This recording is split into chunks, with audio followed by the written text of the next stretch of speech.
Narito na naman tayo para sa isang napaka-sweet at nakakakilig na love story nila Kalingap Edu at Ate Viancy. Sulat mo ay aking makilala. Para sa pagpapatuloy ng ating love story ay dumayo ang Kalingap team para kay Ate Viancy dahil meron silang pupuntahan ngayong araw na sobrang halaga.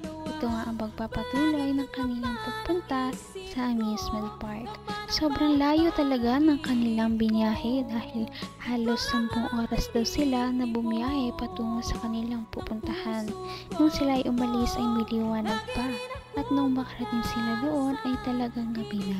Kaya naman sana ay worth it talaga ang kanilang pag-alis at yan ay mapapatunayan natin sa video na ito. Marami din tayong masusubaybayan ng mga kilig moments ng EDC Love Team, kaya naman yan ay inyong aabangan.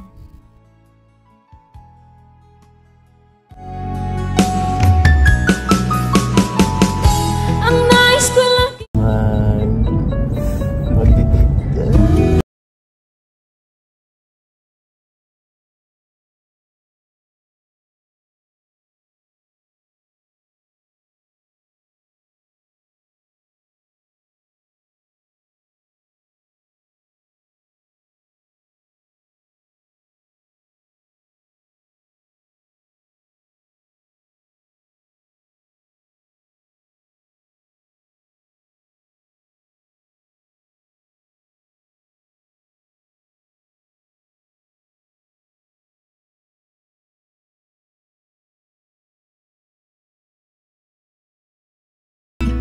bukas na lang po kami magala kasi gabi na.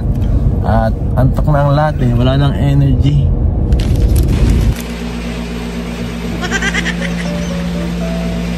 So ayan guys, tulog na mga kasamahan ko. Tulog guys, ito kami. Tapos si Beyonce ay sa kabila. Solo lang.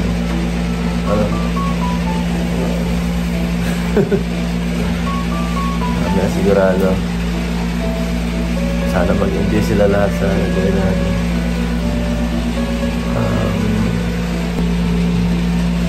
Tunog si Thunder. kung ano ako'y tanggap mo na, hindi ka rin nag-alinlangan pa. Kilig overload talaga ang mga nangyayari kahit hindi pa man din sila nakakababa ng sasakyan. Ano pa kaya kung makapunta na sila sa kanilang pupuntahan? Ngunit bago sila makarating doon ay syempre gumabi na at nagpahinga na muna sila. Ikaw lang ang tinitipon. Tunog si Thunder. Tapos si Brad. So ayun mga Kalingap, tapos na po kayo mag-asikaso. Tawagin na po natin si Kuya Boss E. Ay Kuya, tara na Kuya at nakasikaso na po kami. Nasilip mo na ba? Si wifey mo? Base na ba yun? Di ko rin alam kung naka-base na siya eh.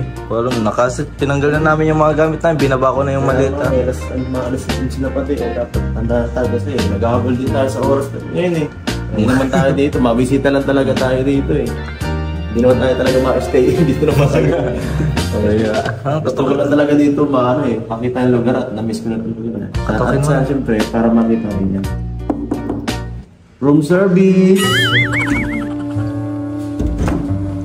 Galit! Room service!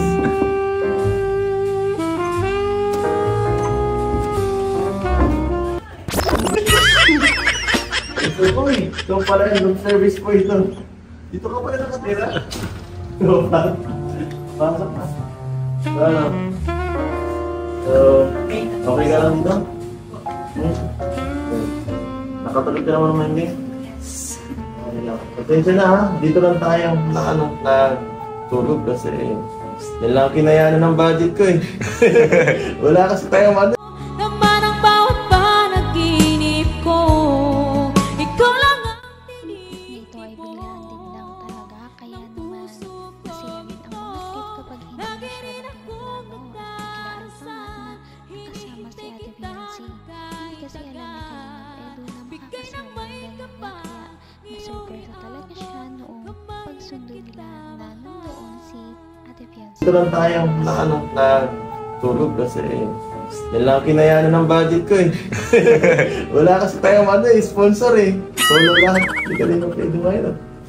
Mas maganda pa nga ito dun sa kwarto ko. Pero siyempre, siyempre nakakapagano kasi. Hindi ito bongga kagaya ng mga binibigay ng mga sponsor sa atin na tinutuluyan. Hindi karaniwan. Simple lang ito eh. Murang-mura lang ito eh. So, baka hindi ka naman dito nalungkot. Hindi. Bakit? Ang solo-solo ka dito eh. Kami dun, 5 kami dun, siksikan kami dun. Siksikan mo kami dun, tapos ikaw dito. Solo ka lang. Baka, na-homesick ka dito kagabi, baka di ka nagkatulog.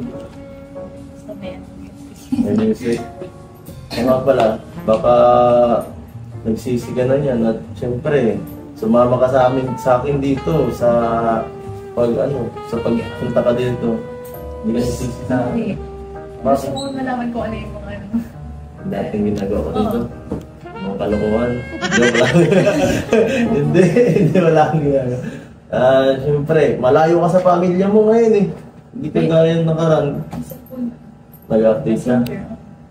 Buti naman. Update na. Baka ma-miss ka ng pamilya mo eh. Siyempre, baka ngayong taon, baka dito ka magbagong taon. Joke lang, hindi. hanggang wakas ay tayo ng dalawa. Palagi kang naman ang isip. Nakakatuwa naman dahil kahit na nagkakaroon sila ng kasiyahan sa ibang lugar, syempre, naalala pa rin ni Kalingap Edu ang pamilya ni Ate Fiancé.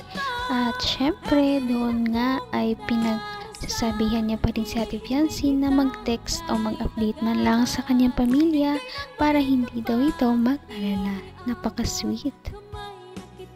Maging magsama ang panahon. Sana magsama pa na, sana maging perfect ang lahat. Kasi, baka mapahiya ako eh. Sabi ko pa naman sa'yo, maganda dito. Pero mukhang yung entrada pa lang kagabi, sablay na eh. Doon pala sa sentro, parang di ba nagusto ng amoy eh. Si Romel may kasalanan doon, si Romel. Pero may kasalanan eh. Pero kuya. Sa bagay ha? Ang ganda ng suot nyo ngayon Grabe. Parang black, Sigurado naka-black ka ba kasi tayo, rides tayo eh. Sigurado baka magtalsay ka ng damit. Hindi ka mahirapan yan. Okay, siguro may jacket naman ako, papahirap na lang kita. Papahirap na lang. Tara.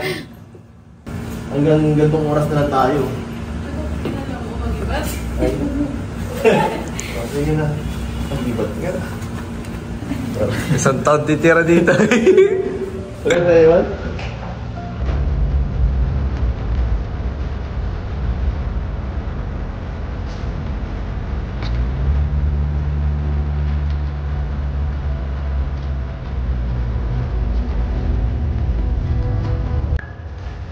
Dito na lang. Ako, iwan. Ay, nako. Dito na tayo. Kahit hindi pa sila nakakarating sa kanilang paroroonan noon ay sobrang marami na silang mga kilig moments. Ano pa kaya ngayon na talagang nakapunta na sila sa kanilang pupuntahan? At ang mga kilig moments na yan ay abangan ninyo sa ating susunod na video. Kaya iyan ay inyong subaybayan.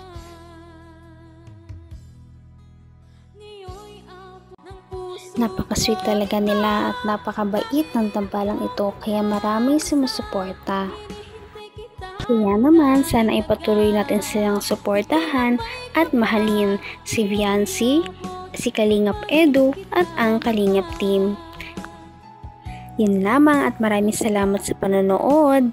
Abangan natin kung magkakatuluyan ba talaga si Kalingap Edu at Fiancé. Hanggang sa muli! Bye! Ngayon'y abot